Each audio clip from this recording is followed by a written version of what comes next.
This is Smart Women, Smart Power, a podcast that features conversations with some of the world's most powerful women.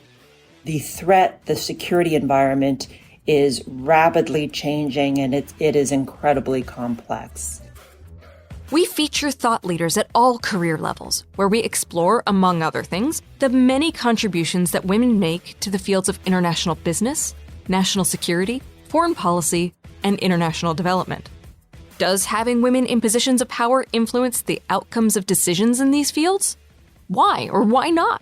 Join me, Dr. Kathleen McInnis, Director of the Smart Women, Smart Power Initiative at the Center for Strategic and International Studies, for these incredible conversations. This Smart Women, Smart Power podcast is supported by Lockheed Martin. Today, I am just thrilled to welcome my colleague, Kari Bingen, to the Smart Women, Smart Power podcast. Kari is the director of the Aerospace Security Project and a senior fellow in the International Security Program here at CSIS. Among many roles that she's had, over the course of her career, the private sector to Capitol Hill, she's served as the Deputy Undersecretary of Defense for Intelligence and Security, as well as the policy director on the House Armed Services Committee and staff lead for its Strategic Forces Subcommittee. So you've been in all sorts of different parts of DC over the course of your career, and just so thrilled to have you here today. Welcome to the podcast, Kari. Thanks, Kathleen. I have been a fan of your podcast from the outset and an avid listener, so it's really great to be here and talk in person, or at least talk virtually. Yeah. We'd love to get started with people's origin stories on this podcast. Yours is also a bit unconventional, right? You graduated with a degree in aeronautics and astronautics. How did you find yourself pursuing a STEM education? And how did that transition into the weird world of NetSec? It's a great question. I consider myself a space nerd at heart, and that's why I love being here at CSIS and leading the aerospace team, because I get to come full circle back into space. But as a little kid, I was fascinated by the astronaut program, by deep space. I loved math and science. So my curiosity was piqued at a young age, and from then on forward, I was very driven by careers in the space arena. Like any good budding engineer, when I was in high school, I built myself a spreadsheet, and I looked at what are all of the universities where astronauts have graduated from. And it turns out at the top of the list were MIT, the Naval Academy, and the Air Force Academy. I had horrible eyesight, so the academy did not work out for me, but MIT did, and I just am very thankful. It was incredibly tough, but it was a great education. But interestingly, in addition to the engineering degree I got there, I got introduced to political science. Was it just a class that you randomly took, or was there a professor that engaged with you, or? It was a series of classes, and I ended up getting a minor in political science focused on national security, and realized that I didn't have the eyesight to become an astronaut, but I could take my technical foundation, my love of space, and marry it with the national security policy world. And so then from there, I moved down to DC and got myself ingrained in the national security space community. And how do you think that your STEM education helped you in this world of Washington? So interestingly, there are similarities between national security policy and strategy making and the engineering world. And it comes down to problem solving. How do you take a complex problem, break it down into pieces, analyze it, and think through how to achieve something? And that's what you learn in engineering, is how do you take a complex, whether it be a space system or architecture, how do you take an aircraft that you're designing, break down all of the different component pieces, propulsion, structures, the dynamic control systems. How do you break all those pieces down, analyze them, and then integrate them back together into something that functions? And I think policy and strategy is somewhat similar. The challenge with policy and strategy, though, whereas engineering, you're limited by physics, in the policy and strategy world, I think policy is very gray. There are not clear black and white answers, which made it challenging for an engineer to make that pivot from engineering to the policy world. So when did you transition onto Capitol Hill? Let's see, I transitioned in 2006. Okay. And this sort of gets us to the decision that you wanted to talk about today, which is how supporting the Goldwater-Nichols at 30 relook. How did you get onto the House Armed Services Committee and into that role where you were looking as policy director on questions like Goldwater-Nichols at 30? So I started on the Hill with the House Armed Services Committee Strategic Forces Subcommittee. When I was in the private sector and I was doing my space systems analysis, I actually didn't really know what they did. And I remember in one of my jobs, I was at the receiving end of congressional RFIs, requests for information. And I remember reading them thinking, gosh, they're not getting to the heart of the real issues that we're dealing with. And so I started down this path of investigating, okay, what does Congress do? What are these roles called professional staffers? So you're getting acquainted with the weird world of Capitol Hill and that there's these things called professional staff members exist, which, it's so funny, like how pivotal that role is into the functioning of Washington and how little known it is. Well, and I think it's really important, and I credit my bosses who hired me, the chairman and the staff director at the time, Bob Simmons. They recognized that in order to inform sound policymaking, we also need people with technical backgrounds. And so I was able to come in, and space in particular, it is a complex area. They call it rocket science for a reason.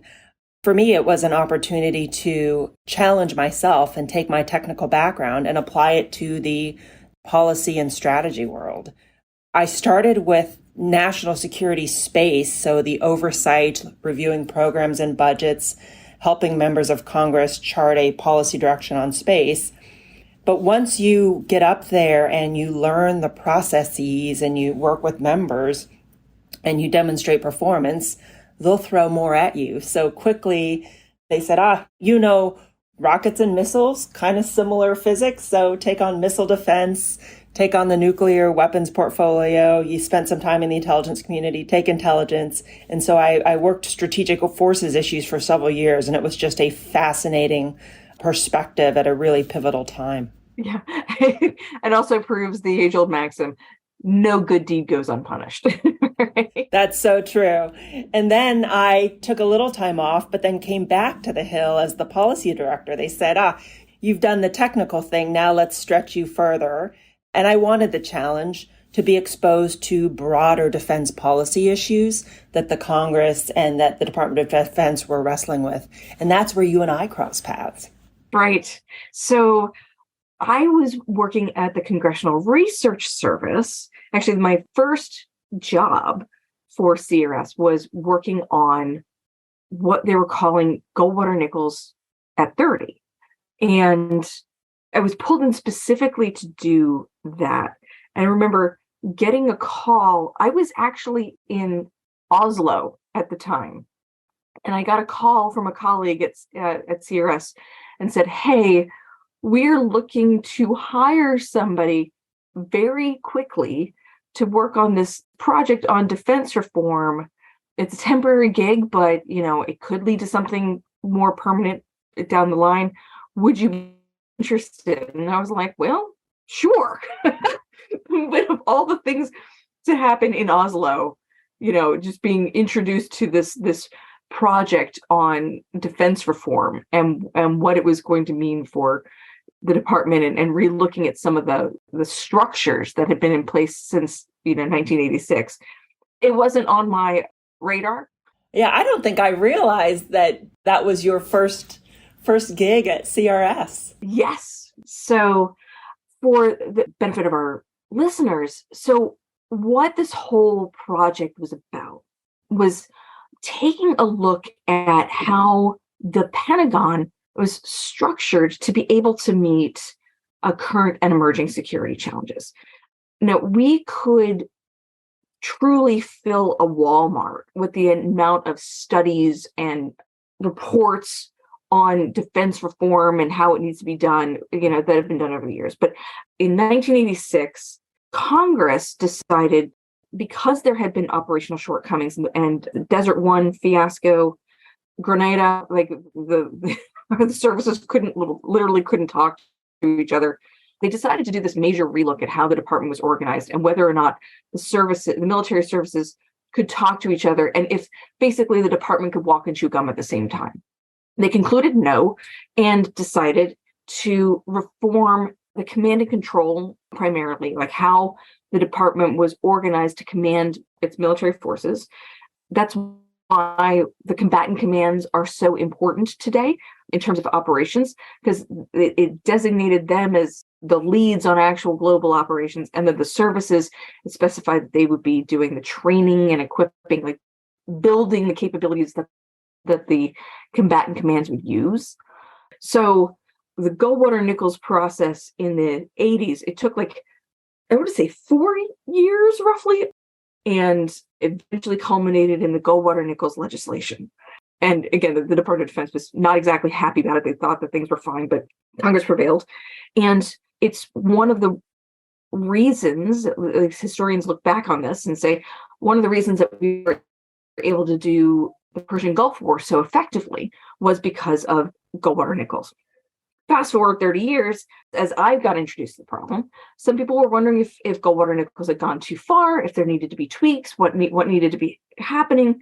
And I just remember that there was a whole lot of discussion about a whole lot of different problems with how the department worked, but not really a huge amount of consensus, at least amongst the expert community, on which problems needed to be prioritized and addressed. But the department had a different view, right? How did you get exposed to this debate? How did it come up? That's a great history that you provided. This was now about 2016. As you mentioned, it was the 30th anniversary of Goldwater-Nichols, which really revolutionized and clarified how the Department of Defense was organized, the chain of command through which operational decisions were made and the allocation of forces were made, and then just how joint operations were conducted, bringing together each of the services' strengths, but bringing them together operationally. So after 30 years, there was discussion on what are our problems and challenges going forward, and are the authorities, the organization and structure, and are the way we develop strategy, are those all still good, or do we need to revisit them?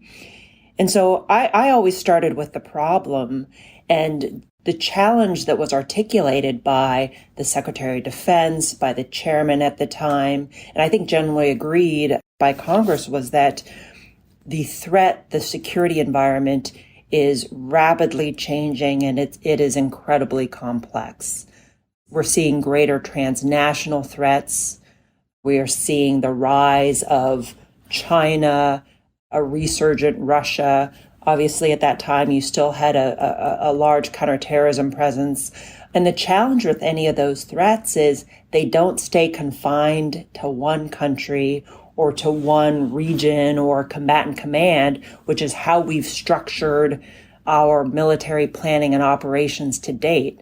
So there were good questions raised that, given the fast-paced nature of the threat and how it crosses different regional combatant commands, do we need to relook at how they're structured? Do we need to relook at the authority that the chairman has to move forces quickly across different theaters, from CENTCOM to AFRICOM, or from INDOPACOM to NORTHCOM? Do we need to change how we do that process up until then, which had been that the Secretary of Defense makes decisions on movement of forces? It's our strategy, the Quadrennial Defense Review. Is that process still sound in producing what the department needs? And then it's just that the civilian part of the department, the Office of the Secretary of Defense, is that organization still sound, particularly the office, at that point in time, the Office of the Undersecretary for Acquisition, Technology, and Logistics, AT&L, with how quickly technology was evolving and frankly, the challenges with the acquisition community delivering capability. Do we need to revisit how we look at acquisition and in the context of technological change and the need for greater focus on innovation? I remember agility being a word that was bandied about a fair amount. The need to not only be able to quickly move forces across theaters for the reasons that you specified, but also more strategically having capabilities to quickly and effectively address emerging challenges and threats, and questions of whether or not the department was suitably structured to be able to kind of have the agility that Congress and the American public expected. That's exactly right. Yeah.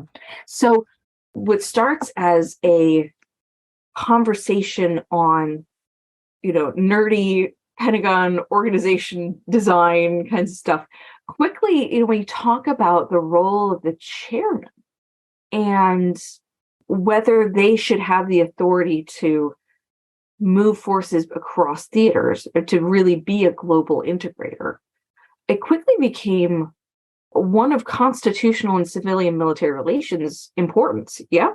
It did. And what usually happens in the congressional process for how a bill becomes a law, and specifically how the National Defense Authorization Act is built every year, is the Department of Defense will send over legislative proposals and a proposed budget.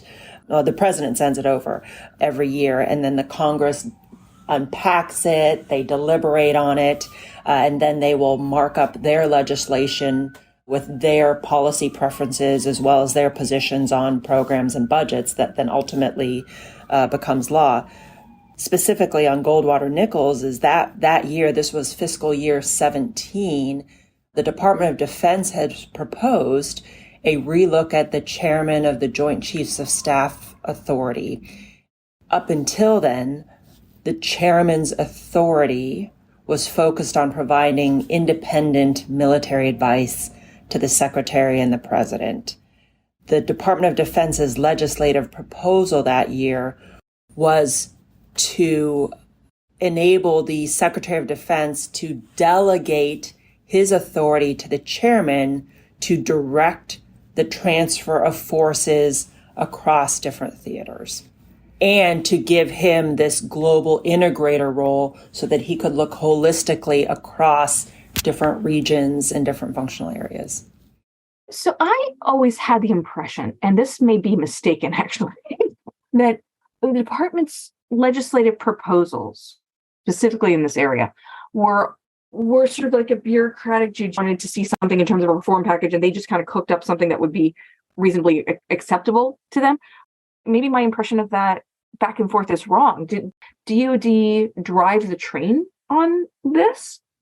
I think as both DoD and Congress were looking at reforms, I think they were both starting with the question of what's the problem, and then coming up with different solutions. And so one of the problems that was identified in the department, and I think within the Joint Staff, was back to that earlier discussion with these transnational threats, with how quickly things can move across theaters.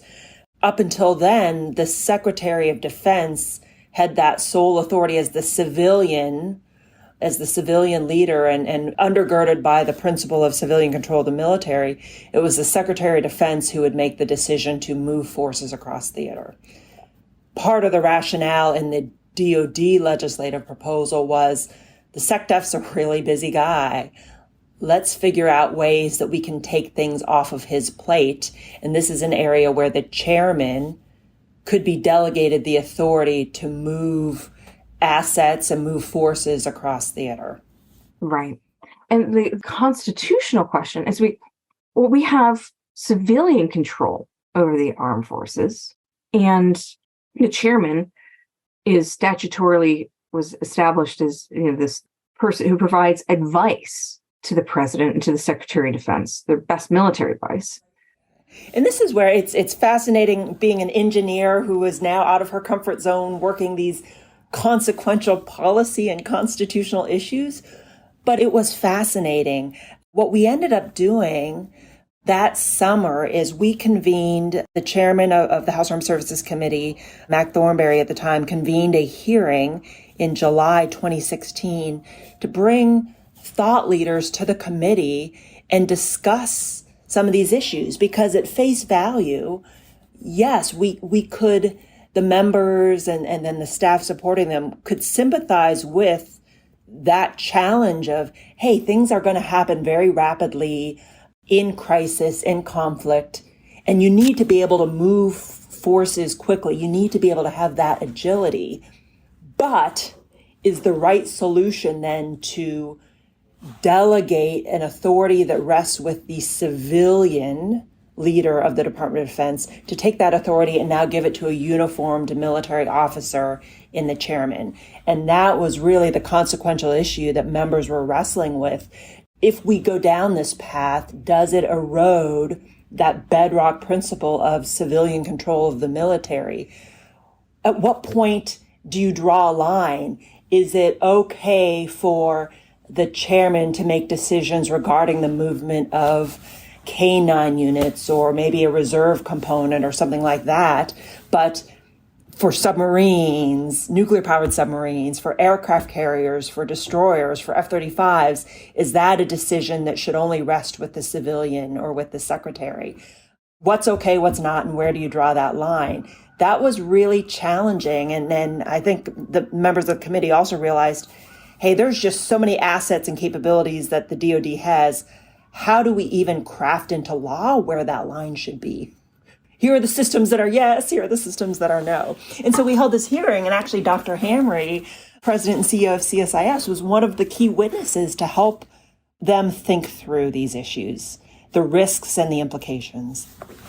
Yeah. Well, I remember that he had a really powerful quote at the time.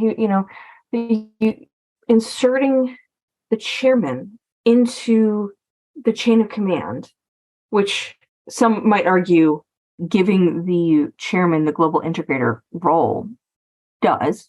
But he said it's not a rheostat. It's not something that you can just dial up or down. It's something profound for how our military is governed, and profound for that principle of civilian control of the military.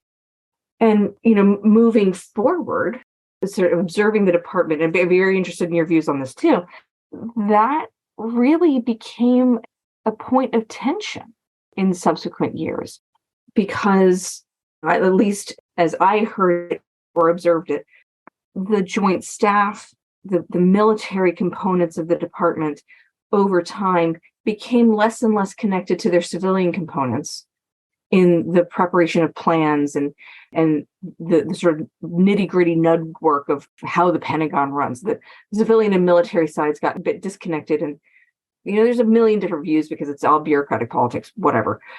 But there's something to that, I think, when you have that narrow wedge of an authority being put into play, how that sort of reverberates across the bureaucracy. In Dr. Hamre's testimony, and this was in July 2016 before House Armed Services Committee, there were two observations that he made that continue to stick with me to this day. And you mentioned one of them, which is civilian control of the military is not a rheostat. It's a toggle switch. Either you have it or you don't. And if you say yes to the K-9 unit, the reserve unit, maybe the battalion, it could be a slippery slope. And where do you then draw the line? So that has stuck with me. The other thing that he observed was that accountability for decisions and for the consequences of going to war, they ultimately rest with the president and with the civilian leadership that has been nominated and confirmed with the advice and consent of the Senate. And if the military failed to perform their mission, it was still the civilian leadership and the president that was responsible. So when decisions are being made on committing forces or moving forces, there's an accountability piece to that. And the accountability at the end of the day rests with the civilian leadership who have to factor in to their decision making, not just the military aspects, but policy, diplomacy, all of these different aspects of government that really are their decisions to make. Now, they can be informed by military best advice, but ultimately the accountability, that decision making does rest with them. And that sticks with me to this day. And even in subsequent years, as discussions on civ-mil relations in the department have continued, and I still keep in the back of my head that at the end of the day, the accountability and that those weighty decisions have to rest with the civilian elected leadership. That's right. I remember that too. And it becomes especially poignant when you think about all of the discussions we've had about the nonpartisan nature of the military and how, whether or how that is being eroded. Yeah, and that's a great point. And not only that, but then also what I recall on this whole Goldwater-Nichols reform debate and these issues of civilian control of the military, there was an incredibly bipartisan approach to understanding this and to deliberating on this. Within the House Armed Services Committee, you had Chairman Mac Thornberry, you had Ranking Member Adam Smith, the staffs working with the Senate Armed Services Committee. All of these leaders understood how weighty these issues were and how consequential any decisions that Congress would make and then put into law. And I look back and I'm very proud of the bipartisan approach that the committees took to this issue. Reflecting on this experience and others, do you feel that being a woman has impacted your approach to these decisions or these issues? And if so, why? But if not, why not? To be honest, that is a really tough question for me to answer because I never wanted to be viewed as the women or the diversity candidate. I worked my butt off to get in the positions that I did, and I liked to believe that I was selected for those positions because of that, and I was truly the best athlete candidate at the time for that position, and that I wanted to be known for my performance, my work ethic, not because I was a woman. The longer I've gotten in my career, the more I recognize that people have to see that you can do it. So other women have to see that women can achieve these positions. Obviously they work their butt off to get there, but they can achieve these consequential positions in national security policy making and defense leadership. Now we're fortunate that we have other women who've really been trailblazers for us, and we could see it in them. For us now, it is, and in my mind, it's now about paying it forward. Things that we can do to help those generations behind us also achieve. Because they are incredibly talented. And that's a really great point. And to me, it's not just about helping empower in the next generation. It's also about changing our organizational cultures to be less, it might be inhospitable, right? To factor in things like work-life balance or work-life integration, to make things a little bit more civilized for the folks coming up now. But because there is a different way to be effective. There is a different way to lead. There is a different way to be authentic while at the same time achieving your professional goals and just creating a space where the next generation coming in can feel included and that they can contribute their whole selves to the mission of national security is something that I reflect on a lot. Thank you so much, Kari, for your time today and walking us through this incredibly consequential piece of legislative history and what it's meant for the department and how you got into the space of national security. I was going to say no pun intended, but that was a pretty good pun right there. It is. Well, thank you so much, Kari. It's been a delight to have you on. Great. Thanks, Kathleen. Subscribe to the Smart Women, Smart Power podcast on Apple Podcasts, Spotify, or wherever you listen to great content. Be sure to follow us on Twitter @SmartWomen, or you can follow me on Twitter @KJMcInnis1. Thanks for listening, and join us next time. This Smart Women, Smart Power podcast is supported by Lockheed Martin.